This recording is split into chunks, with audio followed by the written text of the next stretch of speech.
la nouvelle Peugeot 508 vous présente En route avec. Bienvenue à bord d'une berline radicalement différente. Une berline qui vous emmène sur les chemins de la réussite à la française. Bonjour Randy. Bonjour. Merci d'être avec nous. Petite balade parisienne dans les lieux que vous aimez. Merci et on va parler de vous, de la façon dont vous avez développé Snips et tout cet entrepreneuriat. Ok, ça marche. Alors on est parti.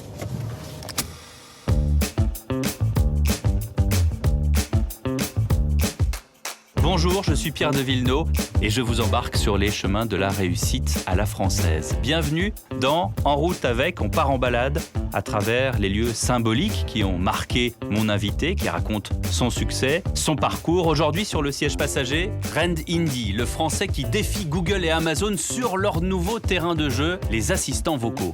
En route avec. À 14 ans, ce geek doublé d'un entrepreneur crée un réseau social, une sorte de mini Facebook, 5 ans avant l'heure. Aujourd'hui, à la tête de la start-up Snips, il continue de se mesurer aux géants du numérique, ceux que l'on surnomme les GAFA. Son atout pour se démarquer, sa vision éthique. Car pour lui, les prouesses de l'intelligence artificielle sont indissociables de la défense de la vie privée. Rand Indy, le français qui challenge les GAFA. Comment est-ce qu'on pourrait définir Snips en 30 secondes ? Chez Snips, on vend des solutions d'assistants vocaux en marque blanche à des fabricants d'objets connectés qui veulent finalement avoir leur propre Alexa avec leur propre marque. Alors j'ai entendu dire que dans votre jeunesse déjà, vous étiez un fou furieux des ordinateurs, que l'idée c'était, dès que vous voyez un ordinateur, il fallait hacker un système informatique et accéder à des données. C'est vrai ça ? Accéder à des données, pas forcément, mais en fait ça a commencé quand j'étais jeune, quand j'avais 5 ans. Je me souviens à l'époque, mon père m'avait demandé pour mon anniversaire ce que je voulais et je lui avais répondu une table de menuiserie avec des outils. Et je lui expliquais qu'en fait, j'étais curieux de comprendre comment la télé marchait, comment la machine à laver marchait, comment ces objets finalement électroniques marchaient, et donc il me fallait des outils pour les démonter. Donc j'ai eu mes outils, j'ai eu mes tournevis, mes perceuses, et j'ai fini par tout casser dans la maison. Forcément. Parce que quand on a 5 ans, on sait comment démonter une télé, mais pas forcément comment la remettre en marche. Et donc quelques années plus tard, quand j'avais 10 ans, ma mère m'a acheté un livre de programmation et m'a mis devant un ordinateur en me disant: tiens, plutôt que de faire de l'électronique et de tout casser et t'électrocuter 15 fois avec ta PlayStation, j'ai commencé un petit peu à m'amuser, à faire tout un tas de différentes choses. À 14 ans, j'avais monté un réseau social avec un copain. C'était en 99. À l'époque, en fait, personne ne savait programmer, et encore moins faire des sites réseau internet. social en 99, vous êtes précoce là. Ouais, ça avait commencé avec des photos de boom et puis ça avait évolué en réseau social. C'était pas mal, c'était assez Ça s'appelait populaire. Planète, non ? Planète Ultra. Planète Ultra. Ouais, c'était assez populaire et ça m'a vraiment fait comprendre que quand on maîtrisait ces outils informatiques, on était capable finalement d'inventer des choses que personne n'avait jamais fait avant. Et donc le côté entrepreneur, je m'étais jamais dit tiens, je vais être un entrepreneur, je vais monter des startups, mais je savais que j'allais en tout cas créer des projets. Mm-hmm. Je suis parti étudier à l'université en Angleterre, j'ai étudié l'informatique, ce qui du coup en fait était un petit peu ennuyant parce que bon, quand on arrive à l'université, qu'on a déjà 8 ans d'expérience, on s'embête un peu. Tout ce que vous faites là, je le sais déjà. Mais surtout en fait, ça m'a permis de m'intéresser à des sujets beaucoup plus compliqués comme l'intelligence artificielle, comme la cryptographie, où je m'y suis mis dès ma première année de licence. Et donc à l'issue de ça, je me suis beaucoup intéressé justement à cette intersection entre l'intelligence artificielle, la santé et donc par extension la vie privée. Les trois en fait finalement sont un petit peu indissociables. Et j'ai fini par faire un doctorat en bioinformatique qui littéralement est de l'intelligence artificielle appliquée à la biologie. Mais alors, pour revenir 2 secondes sur cette université anglaise, je crois savoir que vous y êtes allé au culot. Ouais. Quand j'étais au lycée, globalement, j'avais décidé que les règles et l'école, je pouvais le faire à ma façon. J'ai arrêté d'aller en cours 6 mois avant le bac. J'ai décidé d'étudier moi-même les maths et la physique, qui étaient les matières qui m'intéressaient le plus.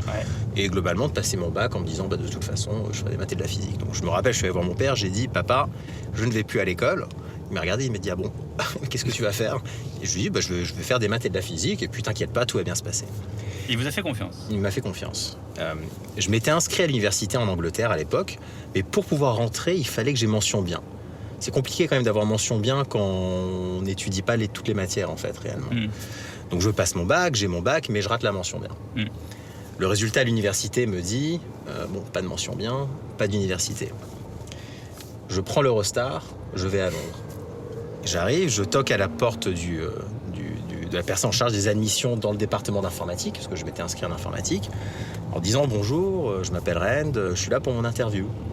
Alors il me regarde, il me dit mais quelle interview ? Je dis mon interview, on m'a dit qu'il fallait que je vienne, qu'on allait machin. La personne en face de moi me voit tout triste et du coup se dit je vais lui accorder un quart d'heure, c'est pas très grave. Ouais. Sauf que lui, bien évidemment, à ce moment-là, ne sait pas que ça fait déjà 8 ans que je code. Ouais. Et donc il me met devant le tableau, il me demande de faire un exercice. L'exercice extrêmement facile, pour moi, à l'époque. Moi à l'époque. Et il me regarde comme ça un petit peu surpris, et je lui dis oui, mais ça fait 8 ans que je code. Et donc là, on commence à rentrer dans une discussion de pourquoi est-ce que finalement les matières sur lesquelles je n'ai pas eu des bonnes notes, qui m'ont fait rater la mention, n'avaient en réalité aucune incidence sur le fait que je devrais être admis ou pas. Ouais. D'où l'exception qu'ils ont fait en m'acceptant du coup à l'université. Mais le culot, ça s'apprend pas, c'est inné chez vous. On sait que votre père était trader en finance, donc c'est un métier dans lequel on fait des coups. Parfois il y a des coups de poker, il y a des coups de bluff. Est-ce que c'est lui qui vous a appris tout ça ? L'éducation qu'on a eue m'ont appris quelque chose de fondamental, c'est que les règles, elles sont faites pour ceux qui ne veulent pas se poser de questions. C'est-à-dire qu'aujourd'hui, toutes les règles d'admission de jour le jour, elles sont faites pour que si on ne veut pas se poser de questions et créer ses propres règles, on puisse quand même avoir une bonne vie. Donc moi, je me suis dit, finalement, les règles d'admission, elles sont faites pour que les gens ne se posent pas la question de comment être admis. Mais à partir du moment où moi, je dois me poser la question de comment être admis, il n'y a aucune raison que je suive les règles. Donc en fait, c'était plus ce côté entrepreneur, un peu hacker, pirate dans l'âme, qui a fait que je me suis juste dit que finalement, il n'y avait pas de raison que la logique ne l'emporte pas dans ce cas précis. La nouvelle Peugeot 508 est produite en France. Et avec ses nombreux équipements technologiques, elle est l'emblème de l'innovation Peugeot Made in France. C'est aussi ça, la réussite à la française. Retour à En route avec, à bord de la nouvelle Peugeot 508.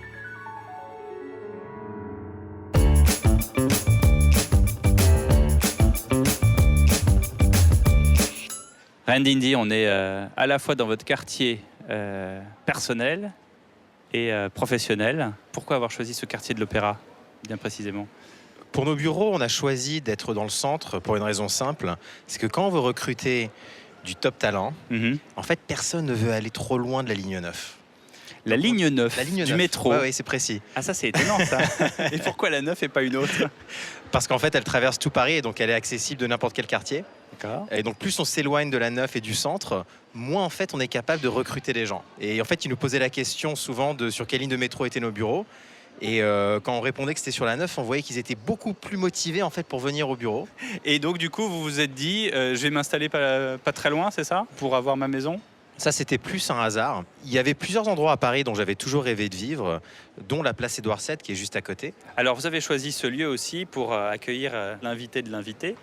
Et on reste en famille, puisque c'est votre frère. C'est ça. Bonjour. Ryan et moi, en fait, on a grandi avec des idées très différentes sur le monde, mais dernièrement, on s'est beaucoup rapprochés finalement. J'ai rarement vu quelqu'un être aussi anti-technologie en grandissant. Donc on a vraiment été les deux opposés.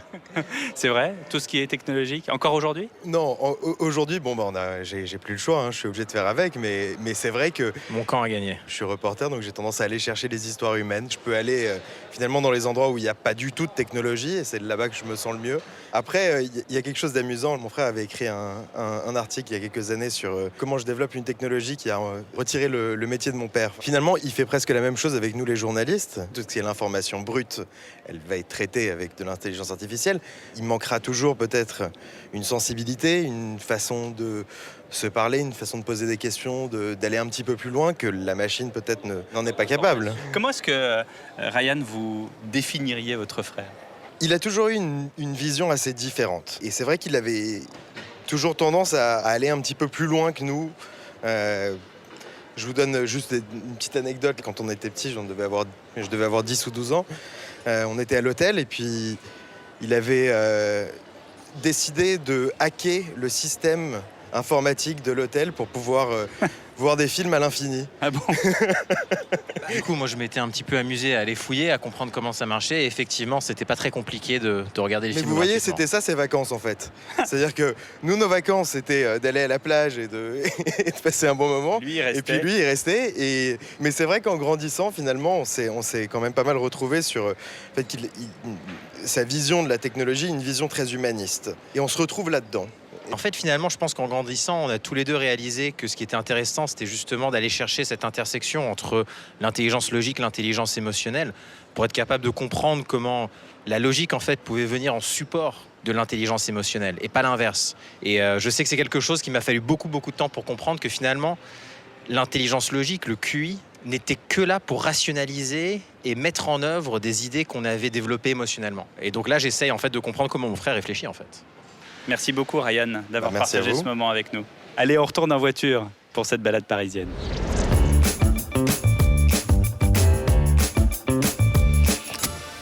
Tenue de route exemplaire pour un plaisir de conduite décuplé. La nouvelle Peugeot 508 accompagne les entrepreneurs français vers la réussite, quelle que soit leur trajectoire. En route avec la nouvelle Peugeot 508.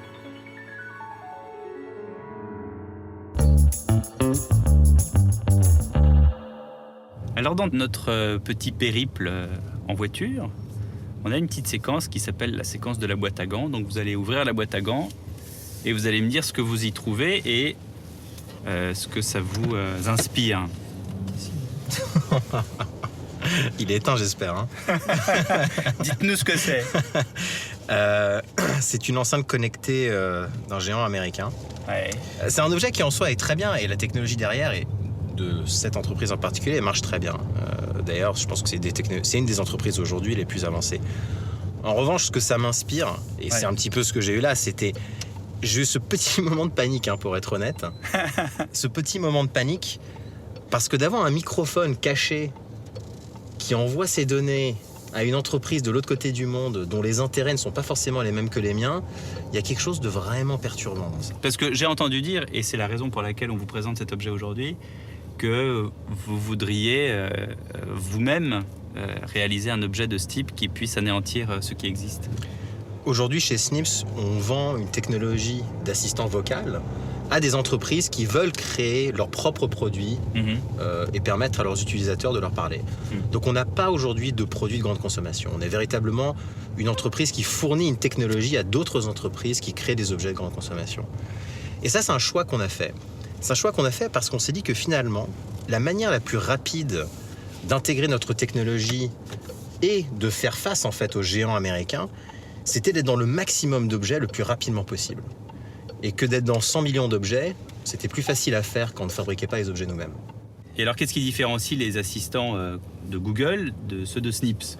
La différence fondamentale entre les assistants qu'on développe chez Snips et que nos clients sont capables de développer, c'est le fait que notre technologie n'est pas dans un serveur sur Internet. Tout est analysé localement dans l'objet avec lequel l'utilisateur est en train de parler. Donc si je parle à ma télé, c'est ma télé qui analyse ma voix, c'est ma télé qui me répond. Personne n'a accès à mes données de l'autre côté. Et ça, c'est fondamental. C'est fondamental parce que ça permet de garantir la vie privée dans la création du produit en lui-même, dans sa fonctionnalité en lui-même. Je n'ai plus besoin de faire confiance à quelqu'un d'autre avec mes données, car mes données ne sortent jamais de chez moi. Quand on a décidé de créer Snips, on a décidé de le créer avec une ambition simple.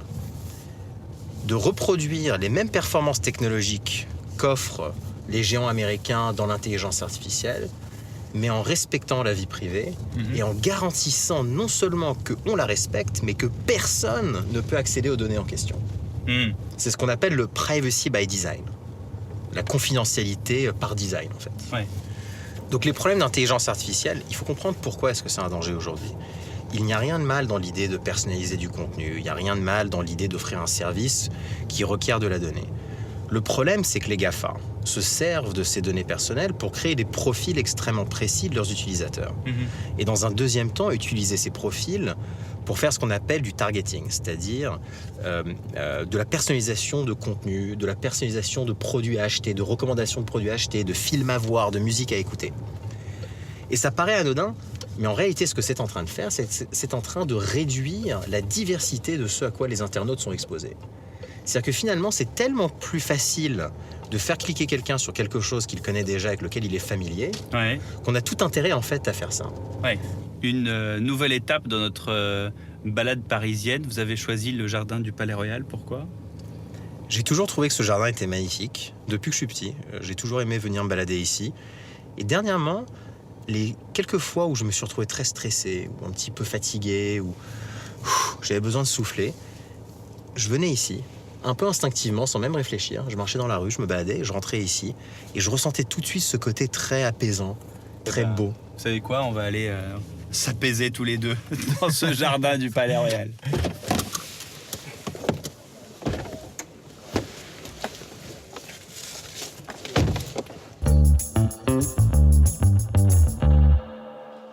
Nous voilà sous les arcades du Palais Royal. Est-ce que déjà, en arrivant ici, vous vous sentez apaisé ? Déjà, en arrivant ici, c'est magnifique. Cette perspective. Cette perspective, elle est absolument incroyable. C'est quelque chose que j'adore faire parce que j'ai été photographe à une époque, en tant que hobby. J'adorais trouver des perspectives assez fuyantes comme ça et les prendre en photo. Et ça a toujours été une perspective qui m'a impressionné. Avec ce soleil en plus qui est en train de rentrer maintenant, ce contraste avec les ombres des différentes colonnes, c'est absolument incroyable. Ouais. C'est un petit échappatoire de la ville, alors qu'on est finalement vraiment au cœur d'une place extrêmement bondée. Mais est-ce que ça veut dire aussi que ce que vous faites est, j'allais dire, est extrêmement ennuyeux ? Vous êtes dans un lieu fermé, sans lumière, pour tout d'un coup vouloir revenir dans un jardin ? Ennuyeux, pas du tout. Au contraire, peut-être trop stimulant. Ah oui. Peut-être trop stimulant. Et c'est quelque chose qu'on nous dit rarement quand on est entrepreneur, et surtout quand on se lance au début. On nous dit rarement à quel point ça va être difficile, à quel point il va falloir véritablement faire des sacrifices, à quel point on va s'épuiser mentalement, physiquement. Le problème des burn-out chez les entrepreneurs, c'est un problème dont personne ne parle parce qu'on a peut-être honte. Moi, ça m'est arrivé il y a pas si longtemps que ça. Et en fait, j'ai réalisé quelque chose. Il y a deux façons d'éviter les burn-out. Avoir moins d'ambition ou trouver des façons d'aller plus loin et d'être suffisamment en bonne santé pour ne plus avoir, je dirais, ce côté fatigué. Quand on essaye de faire fonctionner son cerveau à toute capacité pendant trop longtemps, mais qu'on n'a pas le corps pour suivre derrière suffisamment longtemps, et ben finalement, on s'écroule, on tombe et c'est fini, on a un burn-out. Et donc, le vieil adage qui dit qu'un esprit sain dans un corps sain, ça n'a jamais été aussi vrai que quand on est entrepreneur. Du coup, vous mangez des graines, vous buvez du jus de pomme, vous faites du sport, du yoga, de la méditation. Du coup, sport, méditation, nutrition. Mais nutrition, j'ai pas tellement changé finalement. Il suffit juste de manger plus souvent. Je mange 5, 6, 7 fois par jour maintenant. La méditation qui va me permettre de vraiment avoir les idées claires. En fait, tout est utile. Et tout est utile dans l'ensemble. Si on fait une seule de ces choses-là, ça suffit pas. Mais la méditation, vous faites comment ? Je vous demande pas de me faire une séance de méditation. On peut le faire, c'est facile. Ici ? Alors montrez-moi. De quoi il s'agit ? En fait, l'idée de la méditation, contrairement à ce que les gens pensent, ce n'est pas de ne penser à rien.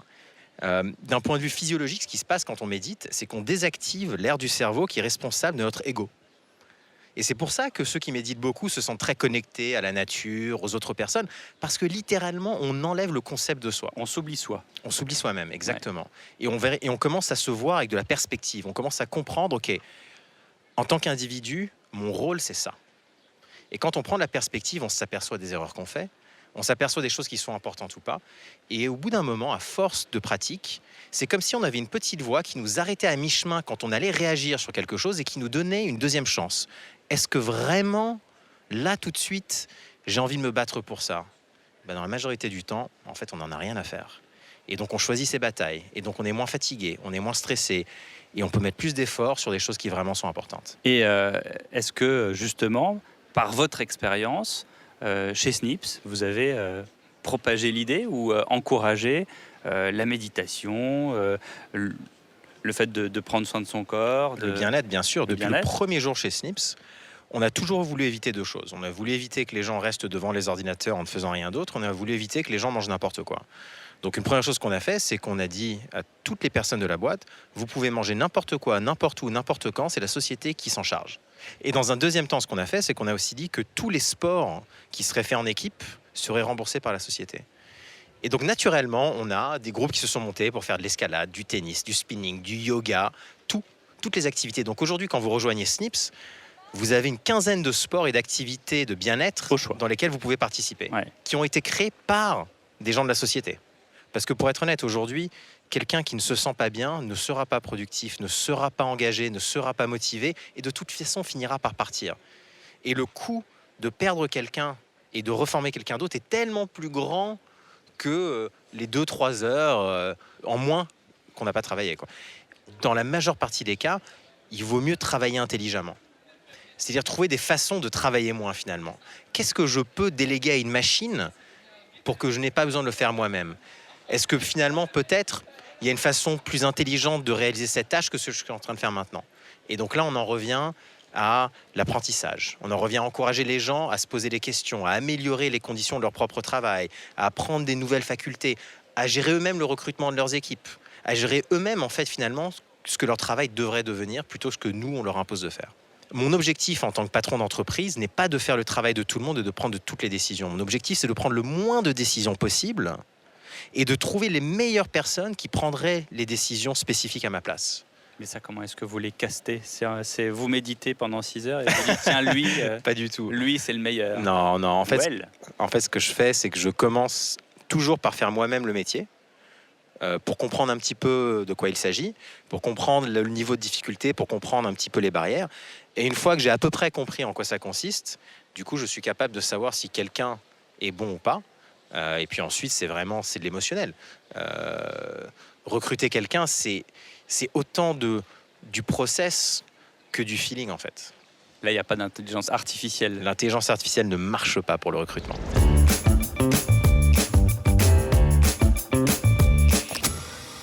De retour en voiture avec Rand Indy, le patron de Snips. Et nous voilà maintenant avec notre séquence autoradio. On va écouter quelques petits extraits. Tout s'accélère donc ce matin pour le patron de Facebook. Mark Zuckerberg n'a plus le choix. Il va devoir s'expliquer à propos de ces millions de données personnelles présumées piratées, Xavier Yvon, par la société Cambridge Analytica pendant la dernière campagne présidentielle américaine. Oui, Facebook est désormais dans le viseur des procureurs de New York et du Massachusetts, mais aussi de l'autorité fédérale de régulation du commerce. Tous viennent d'ouvrir des enquêtes. Le géant de l'Internet se dit pour sa part scandalisé d'avoir été trompé, mais se poser en victime ne suffira pas. Les magistrats et aussi les élus américains réclament une plus grande transparence. Comment précisément Facebook collecte, utilise et protège les informations personnelles de ces 2 milliards d'utilisateurs? L'âge, les centres d'intérêt, les amis, tout ça constitue la mine d'or de l'entreprise de Mark Zuckerberg, des données vendues aux annonceurs pour cibler leur publicité. Le réseau social qui se targue de vouloir connecter le monde pour le rendre meilleur inspire de plus en plus de méfiance. Sa richesse, ce sont donc ses utilisateurs. S'ils se connectent moins, s'ils partagent moins, s'il y a des nouvelles régulations pour protéger leurs données, alors Facebook perdra de sa valeur. Son action a déjà fortement plongé en bourse ces 2 derniers jours. On parle d'une perte de 60 milliards de dollars. Merci Xavier Yvon, correspondant d'Europe 1 aux États-Unis. Voilà, c'était il n'y a pas si longtemps que ça, Cambridge Analytica. Ça a été vraiment quelque chose qui vous a fait prendre conscience, un nouveau départ pour vous, peut-être pour inventer d'autres choses? Quand Cambridge Analytica est sorti, je me souviens, tout le monde a véritablement critiqué Facebook. Critiqué Facebook en disant ils ont vendu les données. En fait, c'est faux. Déjà, pour commencer, Facebook n'a pas vendu les données. Ce qu'il s'est passé en revanche, c'est que Facebook a donné accès aux publicitaires à des outils qui leur permettaient de cibler de manière extrêmement précise des utilisateurs de Facebook. En parallèle de ça, il y a quelques années, au tout début de Facebook en tant que plateforme, ils avaient offert aux développeurs la possibilité de créer des applications qui utiliseraient les données sociales des profils Facebook pour faire tout un tas de choses. Les développeurs à l'époque se plaignaient que Facebook ne donnait pas suffisamment accès et que du coup, personne ne pouvait créer les applications suffisamment intéressantes. Donc en 2014, Facebook était vraiment dans cet entre-deux où ils essayaient de donner plus d'accès aux développeurs d'applications qui le demandaient, pour des bonnes raisons, en disant « vous devez casser votre monopole », mais en même temps, ils essayaient de protéger les utilisateurs en ne donnant pas accès à n'importe qui. Ce chercheur universitaire a utilisé ces outils-là pour créer un espèce de quiz tout bête, pomper un maximum de données de ses utilisateurs pour ensuite les revendre à Cambridge Analytica, qui a utilisé les services de ciblage publicitaire de Facebook pour cibler des personnes politiquement. Ouais, ça a été un raccourci un peu rapide en bien utilisant sûr. Facebook. En fait, on a accusé Facebook d'avoir permis le ciblage. Alors du coup, on peut se poser la question de est-ce que le ciblage est une bonne chose ou pas. C'est une très bonne chose quand c'est fait pour les bonnes raisons. Ce que Facebook n'aurait pas dû faire, c'était autoriser les campagnes politiques sur sa plateforme. Mais c'était compliqué à faire comme choix, parce qu'à partir du moment où Facebook n'agit plus en tant que plateforme neutre, ce n'est plus une plateforme, ça devient un média. Et tout ce que Facebook essaye d'éviter depuis le début, c'est justement d'être vu comme un média. Quand on regarde les conditions d'utilisation de Facebook, Facebook ne possède pas nos données. On leur donne un droit d'exploitation de nos données, ce qui est très différent. Le contenu qui est sur Facebook n'appartient pas à Facebook. Et donc il faut remettre un petit peu tout ça dans le contexte et comprendre que finalement, ce qu'on reprochait à Facebook à l'époque, c'est-à-dire d'être trop fermé, a fait qu'ils se sont plus ouverts pour permettre un écosystème de se créer autour de Facebook, pour permettre aux gens d'accéder à la plateforme de Facebook, qui du coup a engendré des dérives qui ont permis à Cambridge Analytica d'exister. Le problème, ce n'est pas Facebook. Le problème, c'est Cambridge Analytica. Ce sont ces entreprises aujourd'hui qu'on doit brûler. On va écouter un autre extrait. Google est désormais capable de passer un coup de téléphone à notre place. Oui, l'assistant intelligent de Google peut désormais vous réserver une table dans un restaurant ou prendre un rendez-vous chez le coiffeur. Vous passez la commande à Google Assistant et le logiciel se charge du reste. Il va lui-même contacter le salon de coiffure. La démonstration est bluffante. Il appelle et cherche un créneau disponible pour une cliente pour le 3 mai. Écoutez. So how can I help you? Hi, I'm calling to book a women's haircut for a client. I'm looking for something on May 3rd. Sure, give me 1 second. L'intelligence artificielle est capable d'interagir avec les autres de façon complètement humaine. Il joue l'intonation d'attente, le que vous entendez à la fin. Et quand le salon de coiffure demande 1 heure pour le rendez-vous, Google Assistant regarde dans votre agenda le créneau qui correspond le mieux. Sure, what time are you looking for around? At 12 p.m. We do not have a 12 p.m. available. The closest we have to that is a 1:15. Pas de place disponible à midi, pas de problème. Google s'adapte et demande un autre horaire. Do you have anything between 10 a.m. and 12 p.m.? Okay, we have a 10 o'clock. 10 a.m. is fine. L'assistant Google inscrira ensuite ce rendez-vous dans le calendrier de votre smartphone. Ces nouvelles fonctionnalités seront bientôt disponibles, d'abord en anglais, puis dans une trentaine d'autres langues d'ici la fin de l'année. Voilà ce que font les assistants aujourd'hui, les assistants et les enceintes connectées. Cet objet que vous avez eu tout à l'heure en main, l'objet de la boîte à gants, c'est, pardonnez-moi, mais je vais avoir un langage un peu trivial, c'est flippant, non ? La première chose qui fait vraiment peur en fait avec ces intelligences artificielles, c'est le côté bluffant, humain de la démonstration. Et je me souviens au début, quand c'est sorti, mon père m'a appelé, il m'a dit « T'as vu, ça y est, on peut plus faire la différence. » Alors déjà, ce qu'il faut comprendre, c'est que la démo est absolument incroyable, mais elle reste limitée à un cas particulier qui est celui de la réservation. En fait, aujourd'hui, ces intelligences artificielles ne sont pas capables d'être génériques. On est obligé de leur apprendre exactement les scénarios qu'on veut qu'elles soient capables de gérer. Donc elles le gèrent en langage naturel, mais il faut quand même qu'on lui apprenne à gérer la réservation d'un restaurant, la conduite d'une voiture. Il y a un humain qui définit la tâche. C'est ça. Voilà, qui définit la tâche et qui entraîne l'IA, mais l'IA ne sait rien faire d'autre que la tâche pour laquelle, là où les tâches pour lesquelles elle a été entraînée. Elle ou il, je sais pas pourquoi d'ailleurs. Donc ça, c'est la première chose. Google, en fait, est très bon dans leur démo, mais ce qu'ils ont en fait réellement fait, c'est qu'ils ont montré un chatbot extrêmement puissant avec une voix qui répond de l'autre côté. Mais c'est foncièrement la même technologie. D'ailleurs, c'est ce que nous, on développe chez Snips comme genre de technologie et qu'on vend à des entreprises et qui leur permet de créer ce genre d'interaction naturelle. La deuxième chose qui, pour moi, est compliquée, c'est bien beau d'avoir accès au calendrier, c'est bien beau de se faire passer pour un assistant humain, mais ça veut quand même dire quelque part que quelqu'un a accès à son calendrier. Et la deuxième étape derrière l'accès à ce genre de données, c'est que très bientôt, on va aussi être capable de cloner les voix. Donc il y a des startups aujourd'hui qui travaillent à cloner les voix des personnes avec 1 minute d'enregistrement. Oula. Donc imaginez maintenant si Google clone votre voix dans son assistant, à toutes vos données personnelles. Voilà. En fait, en réalité... On peut appeler n'importe qui. Exactement. Ils ont littéralement votre identité. Et ça, pour moi, c'est un vrai danger. Aujourd'hui, quand on regarde les piratages informatiques, ce qu'on s'aperçoit, c'est que les 2 types de piratage les plus communs sont le vol de données et l'usurpation d'identité. C'est exactement les risques Là, on y est. auxquels on se pose quand on centralise chez très peu d'acteurs autant de données personnelles.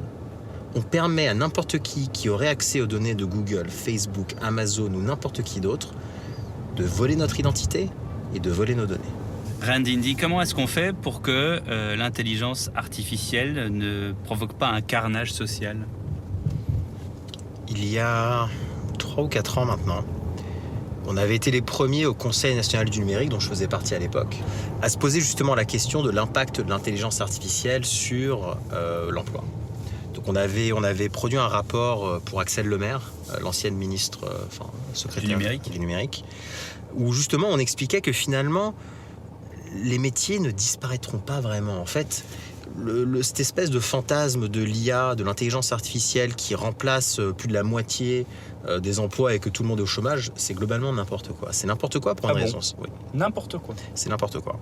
On estime qu'en France, il y aura moins de 10% des emplois qui seront totalement automatisables, mais 50% des emplois qui nécessiteront que des humains utilisent de l'intelligence artificielle comme outil au quotidien. C'est-à-dire une collaboration humain-machine. Et les 40% restants sont des emplois qui sont majoritairement humains, qui ne vont pas vraiment changer. En plus bien évidemment, tous les nouveaux emplois qui vont être créés, dont on ne connaît pas encore l'existence. Et on est arrivé à cette conclusion en regardant par métier les différentes tâches à effectuer et en regardant si chaque tâche était une tâche logique ou une tâche émotionnelle. C'est-à-dire, est-ce qu'on utilise son quotient intellectuel ou son quotient émotionnel pour répondre à ce problème-là. Et quand on regarde donc ces différents métiers par tâche et qu'on regarde ces deux types d'intelligence, on s'aperçoit que la majorité des métiers ne sont finalement pas très logiques et donc pas automatisables. Car une intelligence artificielle, aussi intelligente qu'elle soit, ne sera jamais capable d'intelligence émotionnelle, à moins qu'on ne reproduise une conscience artificielle, un corps artificiel, il faut les 5 sens, il faut que la machine perçoive le monde comme nous, et qu'en plus de ça, on arrive à reproduire finalement toutes ces choses impalpables qu'on appelle des émotions. C'est complètement présomptueux d'imaginer qu'avec la technologie d'aujourd'hui... On n'y est pas, quoi. On n'a pas... Mais c'est même pas qu'on n'y arrivera pas, c'est qu'on ne sait même pas par où démarrer. C'est-à-dire de penser que l'intelligence artificielle aujourd'hui, projetée 10 ans dans le futur avec 100 milliards d'investissements, va nous donner de l'intelligence humaine, c'est comme dire qu'une voiture aujourd'hui, qu'on continue à développer pendant 10 ans, va nous permettre de se téléporter. Ça ne marche juste pas pareil, en fait. On va vous quitter dans quelques minutes, Rand. C'est pas de gaieté de cœur parce qu'on passe un bon moment avec vous. Mais si vous pensez à des jeunes peut-être qui sont comme vous quand vous aviez 13 ou 15 ans et qui se disent tiens, je vais peut-être suivre cette voie-là, quel conseil vous leur donneriez ? Le meilleur conseil que je pourrais donner aujourd'hui à quelqu'un qui voudrait faire de l'informatique, de l'intelligence artificielle, c'est pas forcément de se concentrer sur le code, mais plutôt de se concentrer sur l'algorithmie, sur la compréhension de ce que c'est qu'un système informatique. Parce que finalement, le code peut être écrit par une machine à terme, mais la conception du logiciel sera toujours faite par un humain.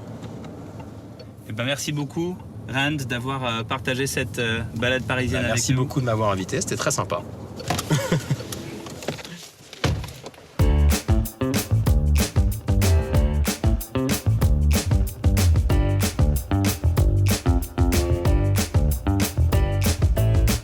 Eh bien, merci d'avoir fait la route avec nous. Retrouvez-nous sur toutes vos plateformes habituelles d'écoute et sur le site et l'application Europe 1. Bye bye.